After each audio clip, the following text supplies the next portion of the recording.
Welcome back, golf fans, golf addicts, golf gamblers, to the Korn Ferry Tour Junkies podcast. I'm your host, Garrett Simmons. I say welcome back for the two of you who listened last week. I will be coming at you live the Monday or Tuesday, typically, of the Korn Ferry Tour events. This week we are on a separate, the same schedule as last week on a weird little schedule. So we're coming at you on a Friday night. I am in my living room drinking some tequila straight, as always. I got my Kalik Light shirt on, souvenir from the Abacos, the beer of choice, the Corona of choice for the Bohemian people. We got a special show for you tonight. A special guest, special friend of mine will be coming on here soon to talk golf, talk Abacos. Before we go any farther, I do want to address the elephant in the room. I know you guys are thinking about. The kid comes on first week and hits a banger. Not only just a banger, but a long shot banger.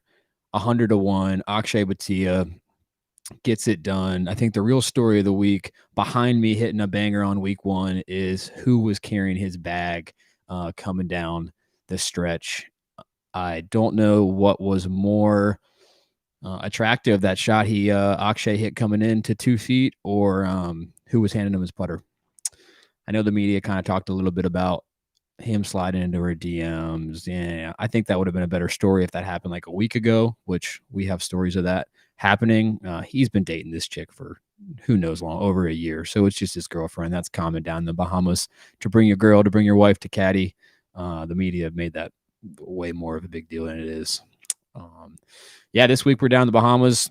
Before we go any farther, I want to welcome in a special guest, friend of mine, longtime caddy for 10 plus years, Korn Ferry Tour, PGA Tour, Augusta National, you name it. The man, the myth, the legend, Austin Alvarez. Austin, welcome in. What's up, man? Thanks for having me. Thanks for being here, man. What's the word? You're down in Augusta now, no? Yeah, in Augusta, kind of laying low. Last season was pretty rough to say the least. So just kind of laying low and taking some time off. But you leave the game for a little bit, but the game never leaves you. Heard that. Cool. Well, Austin's going to give us a little bit of insight in the course as well. Before we get any farther, we are at the Abaco Club at Winding Bay, one of the tour guys' favorite stops. It's on Darren Clark lives down there. Really cool golf course, link style, set up similar to last week in the Exumas. They had some serious damage in the hurricane a couple years back, so it's good to see them back opening up. And before we get any farther, Austin, how many times you worked this event? Let's see. Every single time except this one, so I guess it'd be 4. Okay. Any good memorable Oh yeah, absolutely. players, shots, I remember the stories? first year going down there.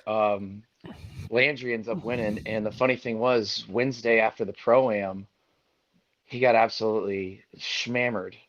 I remember seeing him Thursday morning, or I guess Sunday morning rather, sitting in the front bar. Like the guy was giving him like tomato juice and whatnot to kind of sober him up a little bit, and he ends up going on to win. I mean, Ripping Giegers Wednesday night, Thursday yeah, he was morning. having a good time. He was having a good time, but whatever. Yeah, even though when Svensson won, staying right across the hall basically was his caddy Jace. We ended up jumping in the pool at like 2 in the morning. He had stolen like one of like the big banner flags from the course, the Great Abaco Classic, and was wearing it around like he was winning the Olympics with the flag around him. That's great. Yeah. No, I remember we actually, if I remember right, we were paired together in the Exumas my first time down there. I was with Max Rotliff. You were with With Brad Hotfinger, and you Brad's actually with Brad's sent six him my finger hot way. finger. I did. I dialed you in. We went to the Yeah. Exumas. He finished dead last in the Exumas. We probably finished second to dead last. We hop over to Abaco. We're not thinking of anything. This sucks. And I Yeah, think could have very well been. Max was winning after like 2 days, and then put up an 80 burger on Saturday and like 50-mile-an-hour winds, which we'll see. And I think Eric Compton lapped us, which says a lot about what happened on Saturday. And then you guys had a week that week, I think. Yeah, that could have very well been the craziest like 2 weeks of my caddy life. I got the call from Hopfinger. He'd sent him my way, and I didn't even have. I had gotten a bunch of stuff in my car stolen, my passport along with it, and I ended up getting a same day or like a next day passport expedited and whatnot. It cost me a good bit of money, and then I drove down to Fort Lauderdale. I was going to fly out of there, and as I was about 4 hours pre-flight, I was at a bar just kind of kicking some steam off, and my passport got pickpocketed. I had to change my flight to the day, 2 days later, get another expedited passport, pay a lot more money. So now I'm just like pinching pennies going down there. And I slept on a camping air mattress the size of a sleeping bag on tile floor that week, just trying to make ends meet, and ended up finishing eighth with a guy that is arguably the best 6 iron player on tour. Best 6 iron player in golf. I mean, this guy Some hit this. say, some Yeah. say. No, we got to the point where I remember that week because I would whisper over and be like, man, you guys ever think about just hitting like 6 iron off the tee instead of driver lob wedge? But All for I the remember record, with caddying for that guy was never let him hit 3 wood. mm, He'd literally, that was one of the first thing he says to me when I pick up his bag is, if I ever want to hit 3 wood, don't let me do it. taught me out of 3 wood. No, I remember that. I remember that when I worked a couple weeks for Brad too. All these little idiosyncrasies that all these players have. Oddwise this week. Let's get right to it. For all you guys just wanting to get my banger picks, and you can hear us. You can stay on to hear any other shenanigans we got going on in this favorite range. Par 72, 7,100 yards. It's a Donald Steele and Tom McKenzie course. It is set similar to last week, link style course meant to handle really high volume winds that the wind can pick up. I remember last year there was a hole on the ocean that we're hitting 30 yards into the ocean start line for it to blow 30 yards right. Tyler McCumber, I remember, actually had a fun fiasco in the woods there on the beach. Yeah, as far as favorite wise this week, two guys I really love. Reen Gibson, little Aussie kid. Ooh. Aussie kid can flight it in the wind.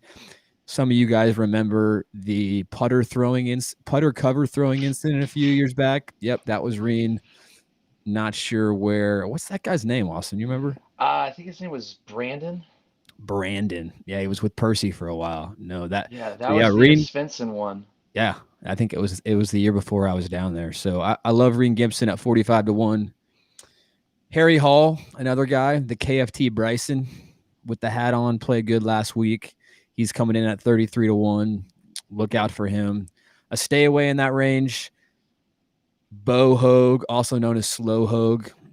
It's going to take him 6 hours to navigate the winds down at the Abacos. What good ball striker. I don't think he's got the grit to hang in there and hang with the winds. On to the mid-range category, 50-1 to 80-1. A guy I've actually worked a week with in Raleigh last year, Ryan McCormick. The guy putts it. He played well last week. He's coming off a good week down in the Bahamas on week one. Look out for Ryan McCormick coming in at 61. Another guy I mentioned last week that I'm going to hit with a repeat banger is Chris Baker coming in at 66-1. Our boy Quinn is on the back from Canada on the bag for him. So I like the vibes they had going last week for a couple days. So I like to see him stay away in that category, that mid-range category. Love the guy. Love his old caddy. Rafa Campos got his first professional win down here a couple years back. And I just don't think he's got it this week. I think he's a one-hit wonder. I don't like him. I don't like him at that 60-1. Long range, another guy who I like a lot, played well last week, can make a million birdies in a row. Brandon Crick coming in at 80-1. He can flush it, really good attitude. He has the ability to stay patient, which you need to do in these winds and these high winds, and just you're going to make bogeys. You're not going to, you're going to have to hit to 50 feet. And, I like Crick there. Another Aussie I love that has won on the Korn Ferry Tour, has had a lot of amateur success. Curtis Luck coming in at 90-1. I think there's good value in there. He's going to come out and try out a hot seat. He always gets off to a hot start when he is playing on the Korn Ferry Tour. I like him at 90-1. My last guy rounding out the long shots, I like Mark Anderson, South Carolina boy, Beaufort, South Carolina. He's no stranger to the wind. He loves it in the Abacos.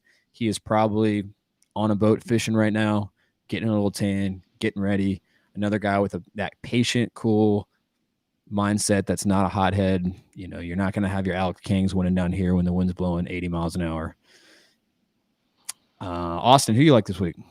I like your pick with Mark Anderson. He's the type of guy that, can once he gets it steady, he makes a lot of 20 footers. I mean, shots that some guys, would be upset with. He finds a way to continue to get the ball in the hole. I think Tom Lewis, being an English guy, he's going to be able to have some status in the wind.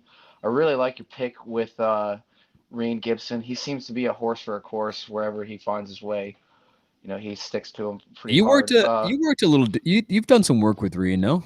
Yeah, I had a top 10 with Reen in Colombia, and that was pretty much it. We kind of toyed with the idea of working together, and the following week after Colombia, we had kind of talked about going further and experiment and seeing how I was going to pan out, because we finished decently well in Colombia. He had a guy already playing for Panama, and that's when I met Coletta, which stayed for about 3 years. Right.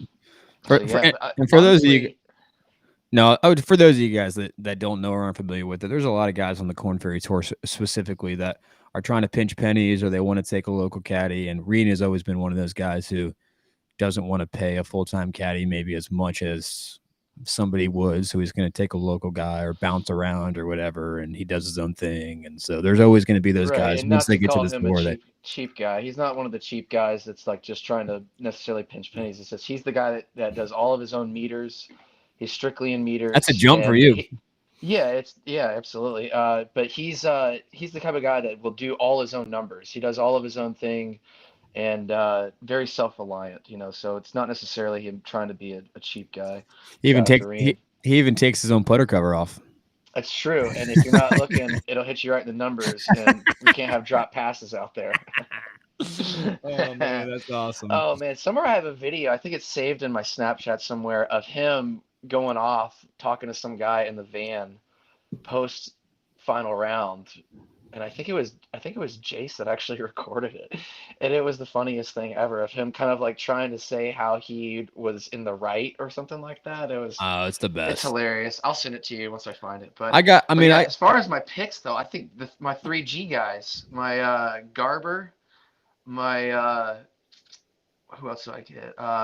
Gellerman, and who was my third? Duke player. I know. Yeah. The suspense is killing you. Max Grazerman. I picked him last week. Yeah. I like my 3G guys this week. I like 3G. Throwing it back old school. I'm up to, I don't even know if there's 5Gs in the field, but I actually, shout out to KD, I actually missed a bomb. My long shot bomb, and I'll save it, I guess, the best for last. I like Kevin Daugherty. He's been grinding on the Korn Ferry Tour. Hits it a mile. His game is suited for the tour. He's got another one who can flight it down and grind and make pars. Obviously, Greg Dine, good friend of ours, on that's been on the back for him for years. I like him to come out. If there's a futures bet, you can find futures bets anywhere, or you find one that can take it. I like him getting his card this year. It's only a matter of time. I think that comes with him getting a dub. So I like Kevin Daugherty this year as a long shot. Cool. Well, it sounds like we got a nice little variety of players that as you guys can probably sense, that the general gist is guys that can play in the wind. This isn't a pitch and putt climate golf course where you're going to hit high drives, high wedges to soft flags. You got to flight it down. Brett played well that week. I remember the guys that can be creative and hit shots around the greens and hit those flighters are going to be the ones that are going to be at the top of the leaderboard on Sunday. Sweet. Anything else? I'm trying to think anything else we're missing. Austin, what you mentioned the sleep story. That honestly isn't even a crazy, I'm pretty sure I've slept on a tile floor, not even having travel issues. Long enough, you've definitely had to pay your dues, and it's never fun. Right. The low man on the floor is usually the typical thing in the 3-ball. Oh boy. Three men, one hotel room, If you're working for Eric Axel, you're probably on the floor mostly. You know, two names that just popped up I'm looking at right now are that kind of stand out to me. They're, down near the bottom of your odds, but Curtis Luck and David Lingmerth. Or you already missed me throwing out Curtis Luck. That's a long shot for the kid. Yeah, definitely a long shot. Then but I mean, you're talking about Curtis Luck playing, Aussie golf. He's used to that kind of grind and stick it out. But yeah, I don't know. Those two names just stuck out to me just now. Right. Who do you like if you got anybody on the Korn Ferry Tour or back from the PGA Tour, who do you like to get their car this year or finish up in the 25? Guys, just look out for on a frequent basis. Scott Brown. Yeah, love that. Ben Martin. And Ben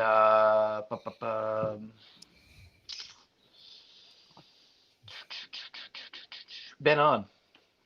Ben on. Ben on. Okay. Yeah, no, I like those. I didn't even realize that Scott Brown was back on the Korn Ferry Tour until I saw his name on the list last week. Yeah, it's kind of a surprising name, Augusta boy. But he's been out there so long. I mean, that and you look at Sean O'Hare. It's kind of hard to see a ball striker like that coming I don't down. know, man. I But just I don't don't know see. I about mean, I feel Sean. like his time is kind of come and gone. I mean, is the sun setting on Sean? I feel like Sean O'Hare was better on like Tiger Woods 2003 with the heartbeat like boom boom boom boom boom boom boom boom God, boom those are the like up days. against Tiger when he had the TaylorMade R7 Super Quad. Right, right, for sure. Who knows, Back man? when I the mean, drama with his dad was still hot and heavy. right. If Yeah. all that being said, if Tommy Two Gloves can go down to the Bahamas fresh after the old Tootski. tutor duder and get a dub, then I mean Sean O'Hare's more than capable of going down there. So obviously he knows how to play at the highest level. So I wouldn't put it past him, but I ain't Yeah, betting and on that's him. the thing you get with this tour. I mean, there's a few that you say are can't miss kind of guys, but I mean, you and I have both seen can't miss guys miss 8 cuts in a row and lose their card. I mean, but it's just I hate to say it because we're trying to help these guys find some good bets, but it's such a crapshoot with this tour. I mean, anybody out here can win for the most part. Right. Right. But yeah, I like your picks. Yeah. And, I mean, the other thing that I mentioned last week that you have to think about, especially early in the year, I don't love some of these. Well, I do love Akshay last year. He's playing some Korn Ferry events though, and he's played at the highest level. But these guys that haven't had a lot of status, haven't played in these big tournaments, it's a lot. I mean, you mentioned the travel mishaps you guys had. Like, guys are losing their clubs, dealing with being in, putting a different SIM card in their phone. I mean, all that shit that just kind of adds up. And if you're not prepared to be down there, you haven't been down the Abaco before, or you don't have that personality just to kind of roll with the punches and take a shuttle back to where you're staying and deal with the, crazy Bohemian volunteers that, are going on, then it can be tough for you to be like, oh, wow, this is just a lot to take in, whatever, the whole Yeah, I mean, deal. even getting food was a task. I remember it's Right. not like there's, a Chipotle down the way where you can just pop in and grab something. I mean, you got to go to some shack that's like a fry house or, a Right. full-on restaurant where you're spending, $35 minimum. Right. There's no cheap little outlet there. So, Well, especially if you're slugging back 15 plus Click lights on a regular basis. yeah, and they're $1.50 a piece at the best, like from a store. You get them at a restaurant, they're like Oh, oh $7. yeah, restaurant. You might as well be inner city wherever. But I mean, that's just it comes with the territory, man. Yeah. It's not the worst place to miss a cut, I will say. So, that's another thing to look out for. Who's Especially the last week. Last week was a great time to miss a cut. Zoom of bluest water and yeah, bluer than my eyes. Yeah, not to mention you could just hit up Sandals Resort and everything was frisky. Yeah, no, it is it's a great week. I mean, typically, like I know when the tour goes to Vegas, we're like, all right, yeah, stay away from those guys. They're gonna be hitting the tables and be grinding. But you just told a story about Landry, ripping Giegers late and then coming out with a dub. So who knows, man? Yeah, it's a definitely it's a weird 2 weeks, with it being not just being a weird schedule. It's just it never felt anything like a normal tour event any of the Right. times I've ever been down there. I remember there was like music blasting on the range like all days of the week, not even during pro-am. Like it almost felt like just like almost like a celebrity, almost like a charity event without the celebs and the, you know, hole in one proxy Yeah, contest on the absolutely. par Yeah. threes, you know? It's like, is this like the AM Tour Championship or something like that? Yeah. Yeah. No, we had I remember I was with Max week 2. It was week 2 of being with him in general. So obviously the first time I started the year with him, and the caddy relationship is very similar to, I know I relate it to a relationship, whether you're dating, whether you're just not dating, what, you know, you use your imagination. But when it's young, when it's fresh, it's freaking awesome. You can't do anything wrong. You haven't spent 60 weeks with them. So I was young and fresh with Max. I couldn't do anything wrong. I was in meters. We were grinding. We're talking. You guys, we got new stories for each other. There's only so many stories you can tell 3 years in or however many years. So I remember having a week and, um, you know, yeah, Thursday, for a tour player to shoot 80 in a competitive event with the lead can show you just how much can change out there with the wind. You got a putt that's right edge that you literally are playing a half ball out on the left because the wind's blowing that far to the left. So it's 100%. something that you won't see the rest of the year, but you just kind of have to stay patient. It's a crapshoot, but the guys that can grind it out, can avoid the big numbers, are the ones that you are going to that I like to throw some coin on. For sure. For sure. Cool. Can't go wrong with that. Well, Austin, it's Double bogeys are going to be a happening thing out there for sure. yeah, no doubt. And playing from the beach, playing from the actual beach is actually in play this week, not Yeah. just figuratively. So, well, Austin, it's great to have you on. Hopefully, we can have you on again soon. In the coming weeks. I know the few people out there love your mustache a lot better than mine. So it's good to see you, buddy. Good to see you, man. Thanks for having me. Absolutely. We'll talk soon. All right, man. Take care. Awesome. That was Austin Alvarez. Again, a longtime caddy, really great friend. Good catching up. Good seeing him. Thank you guys so much for listening in. If you don't mind giving us, smashing that 5-star on anywhere you get your pod. And I will see you guys maybe next week. I think there's a couple weird weeks off, and we're going to Panama. And you don't want to miss that one because we will maybe have some crazy guest on to talk Panama stories. That'll be it for me. Again, my name is Garrett.